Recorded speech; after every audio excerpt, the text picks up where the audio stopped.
Hello and welcome to Reviews. Today is election day, and I went out and I went ahead and I did my civic duty and I voted. Um, Polls are closing soon. I think we still have another hour here, so I hope if you're in the U.S. and of legal age that you went out and voted. And if you're one of my friends from outside the U.S., well, I hope you're enjoying the political crap fest that is the American political system as much as I am. So, anyway, you may notice a box here. This just arrived. Well, when I say just arrived, it actually arrived on Saturday, and I was kind of busy this weekend. But this is your boy Zach, Diversity in Comics, Richard Meyer's Iron Sights graphic novel. Now, I brought up the voting thing because it was going to be a clever segue. Because I voted with my wallet. When the comic pros told Richard Meyer that to put up or shut up, he put up, and of course Mark Wade got involved and the whole Antarctic Press thing and everything. But I supported the Indiegogos, and this is the first book that's arrived. This is the Iron Sights book. One thing I feel like I want to point out is the cost of the book. This, if you bought just the book, not including the shipping, I think it was $25. And if you bought the next pass up, the next item, which was the book and the poster, it was $40 plus the $10 shipping. I only bring that up because your typical Big 2 book is about $4 for 22 pages. This is $25 for the book, not including shipping. For 120 pages. So you're looking at the average Marvel or DC comic is about 18 cents a page, and this is about 20 cents a page. So when it comes out to the price, you're paying pretty close to the same. Of course, this is an indie, we'll get into that. But I felt that was necessary to point out. So before we get into the book itself, let's take a look at the poster.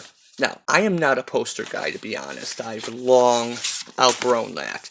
But as you can see, this poster is about 4 times the size. Look at that, just a nice white poster there. You know, just put it up on the wall if you have a crack. I'm not a poster guy, and it's about 4 times the size of the book. But I will say, I love cheesecake art. I like pinup art. This kind of thing you would see in Marvel and DC Comics back in the 80s and 90s. Marvel even used to put out a swimsuit issue. They did it for 2 or 3 years. But that's a no-no. You know, because women aren't allowed to be drawn like this. They're not allowed to be built like this. You know, she's thick. Anyway, I'm not going to put this poster up. I'm going to keep it with the book. I only ordered the poster because, I mean, it's an extra $15 for this, which is, personally, I think it's kind of silly, but I want to support the book. Again, voting with my wallet. Now, again, I won't put this up. I do like cheesecake art, but yeah, it's kind of silly. You know, if you have a girl over at your place and she sees this poster, it's going to C-block you. She is going to think this is a guy that never wants to touch a boob ever again. So, but I also did want, feeling her up here. I also did want to mention this poster because this is the character Esme. I had to look it up on Indiegogo, and because I forgot who it was supposed to be. I point this out because she's a brunette, and I had to double check because of the little braid here that qualifies her as Esme. But she's a brunette. In the book, I think Mr. Woods describes her as blonde, so she's obviously not blonde. I don't know why they made her brunette. And she's also a lot harder looking. You know, look at those eyes. Again, a different artist, I understand, but it's kind of a hint to her character, maybe. Anyway, let's put this aside, because we want to talk about the book. And I am a fair guy, so I dish on the Big 2. Let's see what Richard has to say. Now, this cover, I like this cover. It's it's evocative of a spaghetti western book, a movie poster, and Meyer said that this was supposed to be like a '90s action film. Back when they made movies, that the plot was not super deep or anything. It was just an fun action, and that is a vibe. That's the vibe you get from this book, and it works out. Yeah, mostly. So, and I still don't know. Is this supposed to be Esme? Yeah, I think there's the braid there.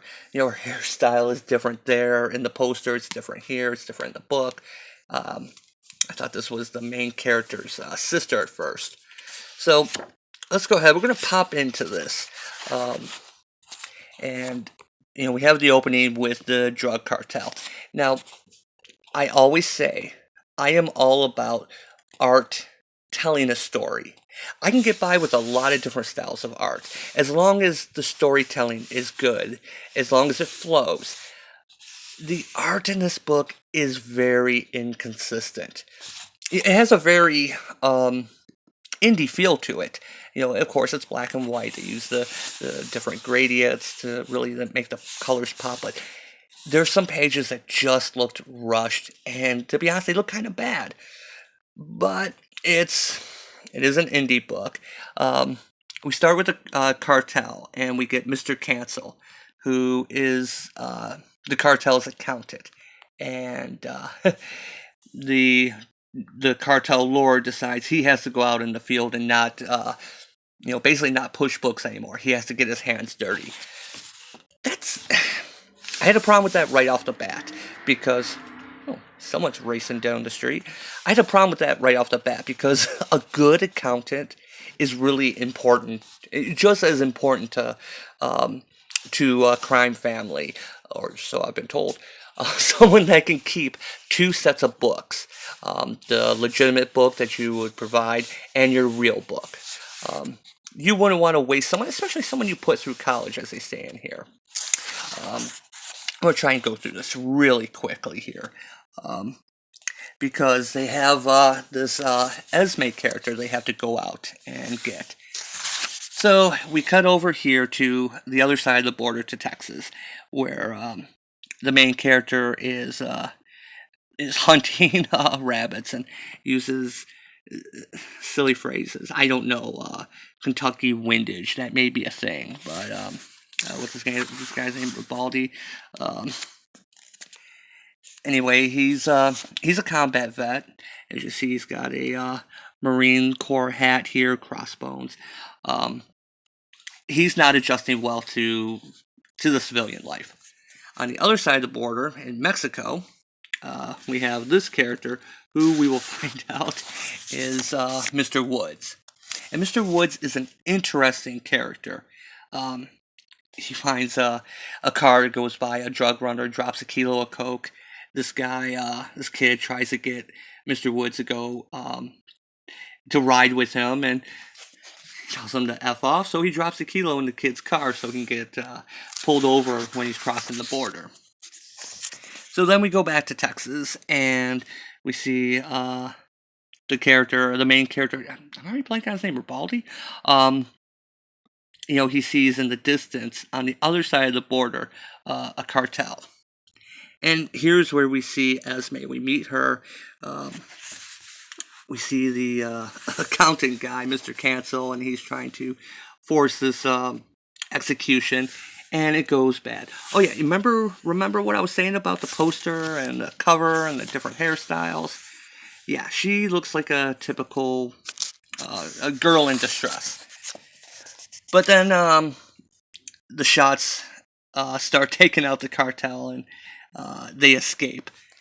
And yeah, so when he's asked, what he was shooting at, coyotes got away. Next time for sure, Kentucky windage. And he starts crying and laughing. He's got issues. He's not adjusting well. It's I guess you could call it PTSD, and he realizes that this is bad, what he just did. He just killed, Mexican drug cartel characters. So we go over to the bar here where he's meeting with his partner Conway and his buddy from Fleck before he got kicked out. They have a side business going on, and they make money, but they need to make more. Um, and let's go ahead here. He sees that there's cartel people over there. And then we get to see Mr. Woods again. Here's where Mr. Woods and the main character... God, why am I blanking on his name? Starts with an R. Ramadi. That's it, Ramadi. I don't know why I was just blanking on that. I read this book a couple times. I had to, but we'll come back to that. So they get into a fist fight. Mr. Woods and Ramadi. And they get broken up by Ramadi's dad, who, you're too old to be playing sissy girl slap fight with your little Meeson friend, son. Meskin? I was trying to say, it took me a couple reads before I realized it was a draw of Mexican. Meskin. Mexican friend, son, get in the damn car. And Ramadi's going, son? And as we see, Mr. Woods is closing up his shirt because he's got that same image, Marine Corps image that Ramadi had on his hat. So he picks him up. They leave town. They leave Ramadi away. So we're introduced to Ramadi's sister. And here's, like I said, the arc starts getting a little weird here. Did you hear about the murders near the border? Shit. What? No. What's for dinner? And so yeah, they have a little bit of dialogue between their friends, and that's when someone arrives at the door, and it's Conway.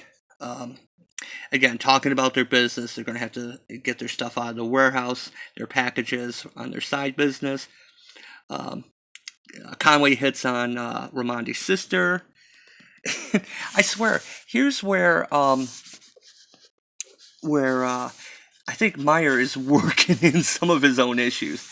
One of the places where he's talking about his ex-wife, he hands his phone to Conway, and there's all these text messages. Answer them, and Conway responds back, "Do you like grilled cheese sandwiches?" And done. Booked a room, and what, Conway? I told you not to do anything stupid. And you see that his ex-wife, who was in his phone, named Biatch. That sounds great. I'm going to make one now. And well, that actually worked. It's, I guess, kind of a setup for a line, but I kind of had a feeling that this is a reference to something. This quote almost sounds familiar. Do you like grilled cheese sandwiches? And I don't remember if I don't know if I'm just misremembering, do you like butter tarts? It just feels like that line should be important, or maybe Meyer did make it up out of whole cloth as a catchphrase. So, remember, Ramadi wasn't... Why is this not focusing? Ramadi was not seen by the cartel, but somehow they still end up breaking into his house. Now, how did they know? This comes up later, so there is a shootout, and his sister ends up getting hit. She gets shot in the side. She keeps blaming him, after they get her to the hospital that Ramadi shot her. Come on, focus, there we go. Even though it's obviously the one gang member that shoots up in the air. So, let's go back over to here, and while they're in the hospital, he steps away, comes back, the police are gone, and he tries to call the cops. It's been disconnected, and Mr. Woods is across the street with a sniper rifle and giving him some advice. You can trust me or you could die. Your choice. And so we get a little fight here where Ramadi starts shooting the guys. Mr. Woods starts shooting the guys. Ramadi fights them. I'm kind of going through here as quick as I can. I'm not going to show off the whole book, and I'll explain why in a bit.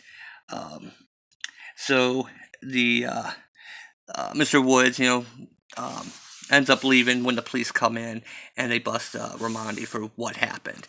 Now, mind you, these guys were shot through a window, and yeah, I don't know why they're arresting him. They should let him out pretty easily, but And remember what I said about the art looking bad at spots? I mean, look at this. This looks like some doodles that I used to do back in high school. Now, granted, I may draw a little bit, but I'm not published. And this artist canalizes this, so what does that say? But even though it's bad, it's not good, you can still follow the story. So they get his sister out of town, and we get a little bit where you find out that Conway is getting basically busted about his side business. And then we have Mr. Woods going into Woods' gun shop. And why are you here? To watch the shop? Nope. Is it your reunion next week? Canceled. Everyone kicked the bucket this year. Well, that's what I said. I'm 25 years older than you. How come we look the same age? Mr. Woods responds, the miles, they add up. You see, the owner of the shop is Mr. Woods' father. So he's the father, and even though in the art they look pretty much the same age. And it took me a few minutes to kind of get that. Like I said, the art kind of works against it because there are only like a few faces in this book, and you have to identify characters by like hairlines and wrinkles. So yeah, it turns out that Mr. Woods is getting his son drunk in order to get arrested to save him from the cartel. Now, here is something I have a problem with. Over in Texas, we get this character, Crazy Eyes Mute Guy. Here he is. He's playing the.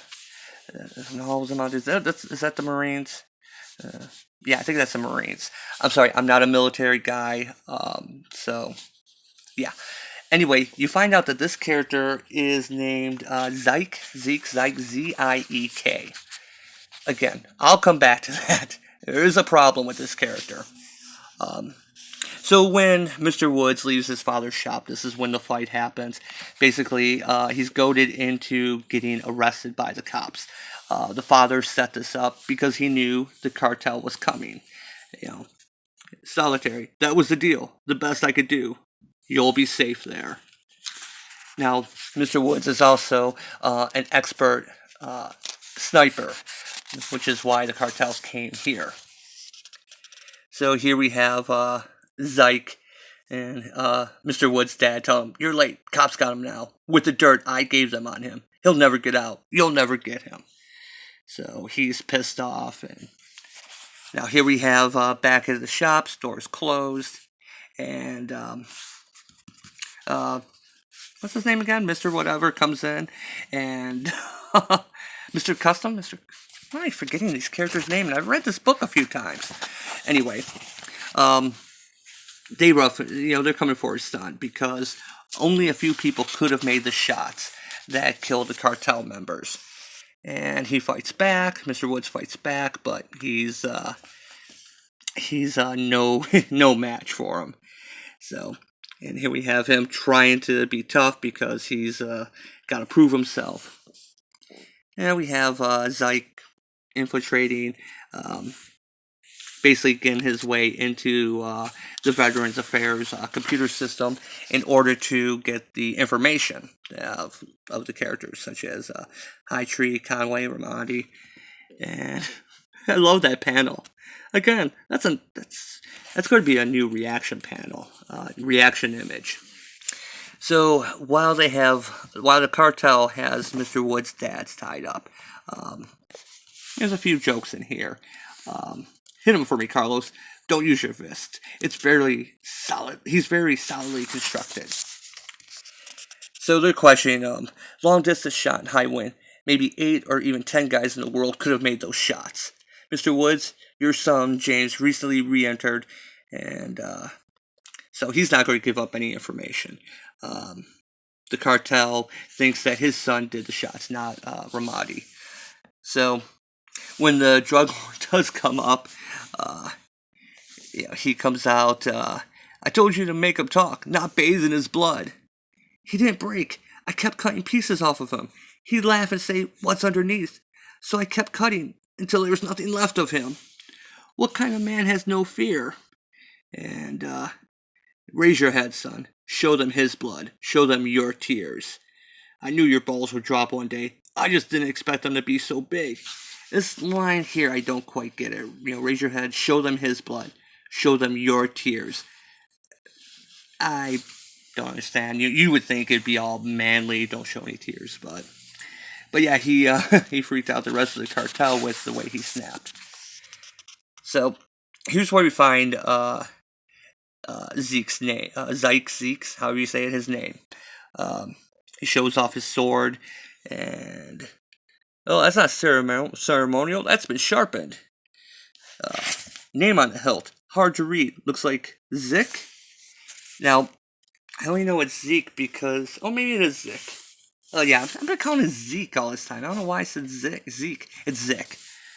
I have a few notes written down next to me, and I wrote it. I couldn't read my own handwriting. Shh, that's how professional we are around here. So he's on his little killing spree. And here's where Conway realizes that Woods is innocent. He has the proof because here's... footage of him entering the country after the shootings, so he could not have been the one to shoot. So he pulls some strings with his old boss to get Woods released. And it's kind of a goofy bit about how he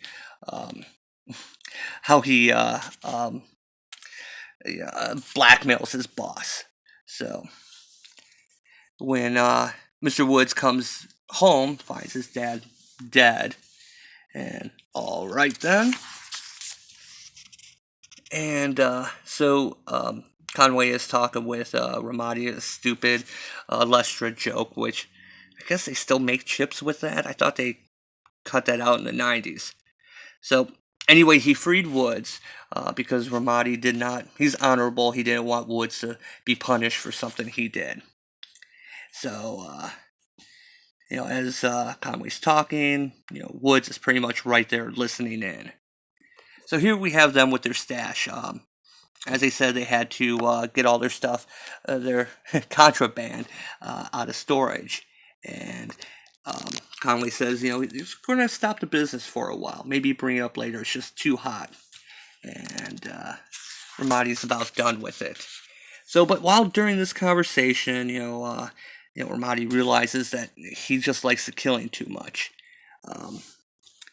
And this is kind of a hard thing to make out, this panel. When he looks out the window, he sees the sniper laser.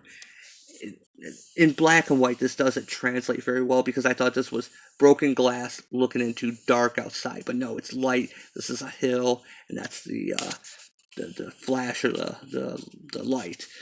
Laser light scope.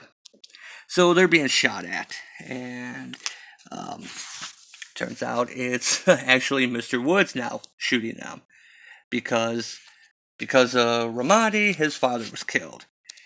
So we get this little battle basically as they're trying to escape.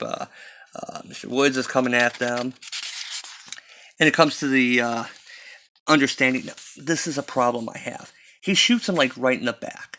Now maybe Mr. Woods is that tough, but he basically gets back up, and you never see any issues with him being shot.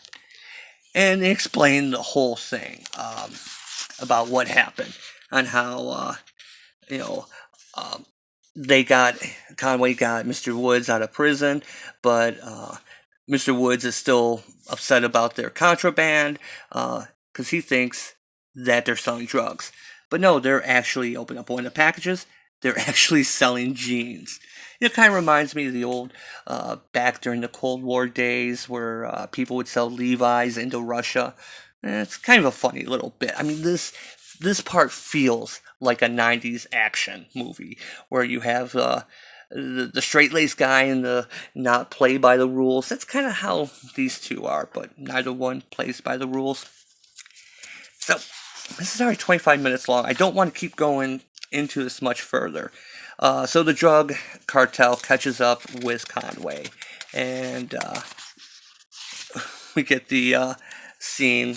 See, this page isn't turning right, where he asks I got one question to ask you. Do you like grilled cheese sandwiches? What in God's name are you talking about? And then Six just comes in and blows him away. He's a talker. He knew he'd crack, so he took himself off the list. So yeah, the death toll starts to kick up with the main characters. Now, Mr. Wood still has his problems with Ramadi. Ramadi's trying to get up. Am I saying that right? Ramadi? It doesn't seem right. I should just start calling him Johnny like his sister does. But that's about the only time he's ever called Johnny. So he's coming to Mr. Woods for help because they got to go after the cartel. And they're still working out their issues like a good 90s action movie. And Ramadi says that he knows he screwed up. His sister Gabby will never be safe until he kills all the cartel. So they go in and they're getting information. They pose as some Texas Rangers, and in a really funny bit, which Woods sums up pretty well with, the guy's probably telling everyone about us right now. What's he going to say? That two guys with fake badges made a fool of him? That he ratted out another crew? He'll take that to his grave. So what's the plan? Find the girl. That's a plan? She could be anywhere. So, as they're working up their plan, again, because of the square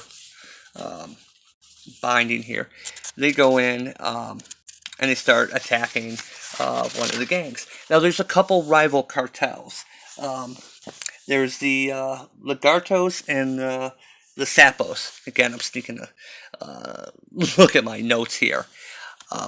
So as they're going in, killing the gang members, there's a nice bit of foreshadowing here.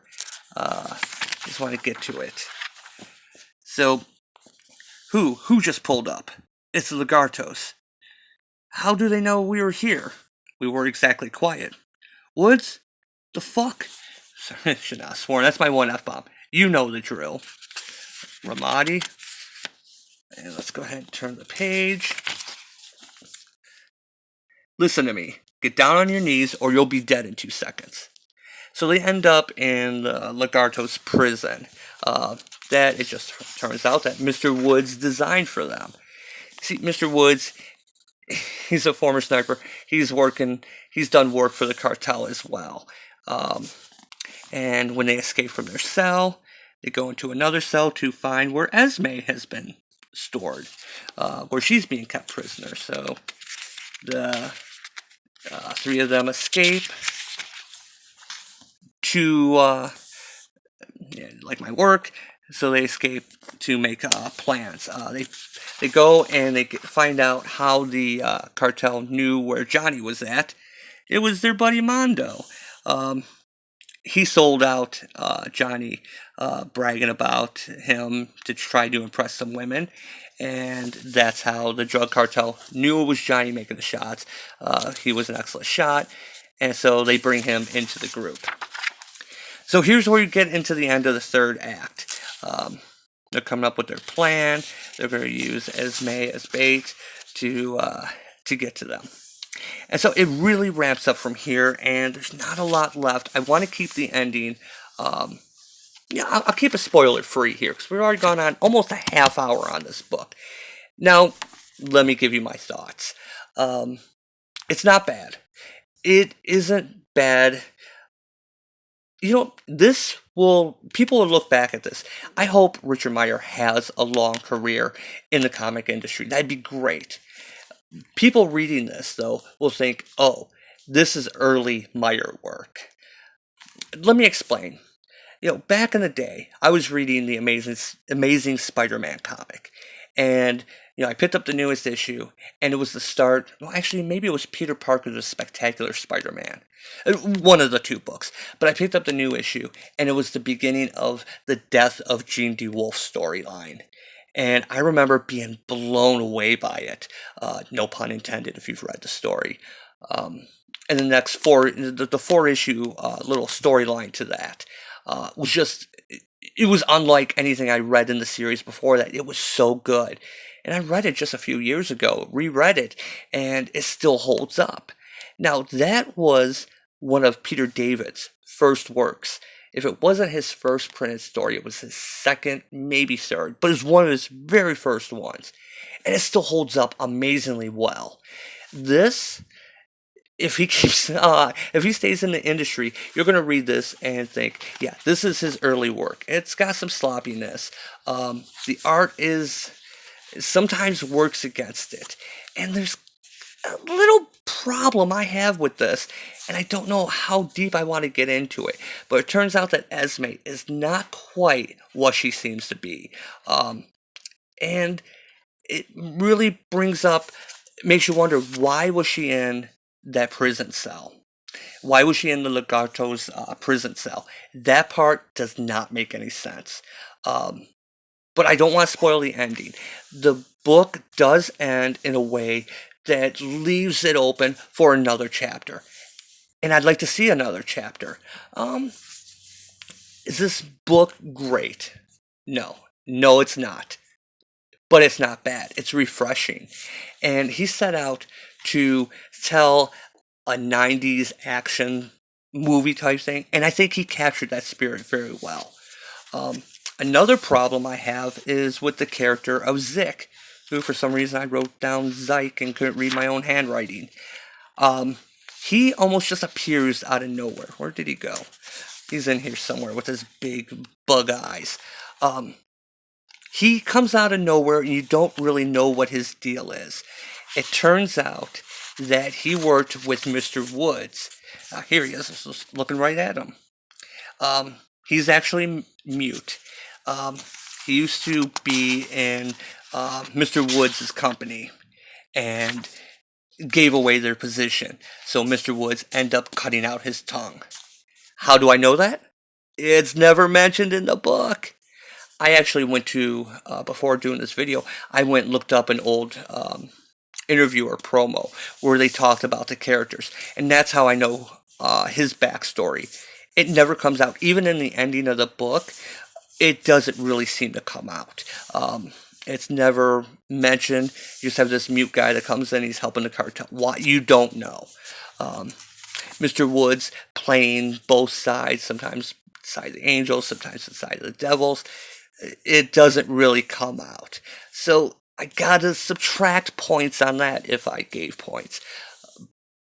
Some of the things he set out, he failed the show Don't Tell. In fact, I guess you could say he failed the not even telling at all. I had to go to a separate resource to get that information. Even if there had been something in the beginning, a cast of characters like they like to do now. But no, it's not in the book. There's no mention of who the character is. So yeah, there's some plot holes in this. And then there's some stuff that doesn't, like I said, you had to go to another source. And then sometimes the art just, you get this. Sometimes it's good, and sometimes it's this. So it's kind of a mess. The art is kind of a mess. But you get good shots like this. The perspective, not quite right, but it conveys the mood of the panel, what they're trying to do. So anyway, what did I think of this book?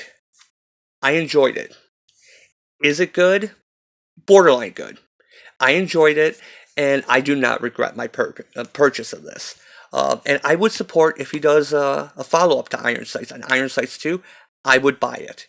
Because I like the Esme character. She's a walking MacGuffin in this book. The book's all about rescuing her, fighting off the cartel. And she is really only barely in the book. And she comes out in the end chapter. There's a twist. I'm not going to give anything away. And I mentioned the reason why I'm not giving away, I'm keeping this spoiler-free with the ending.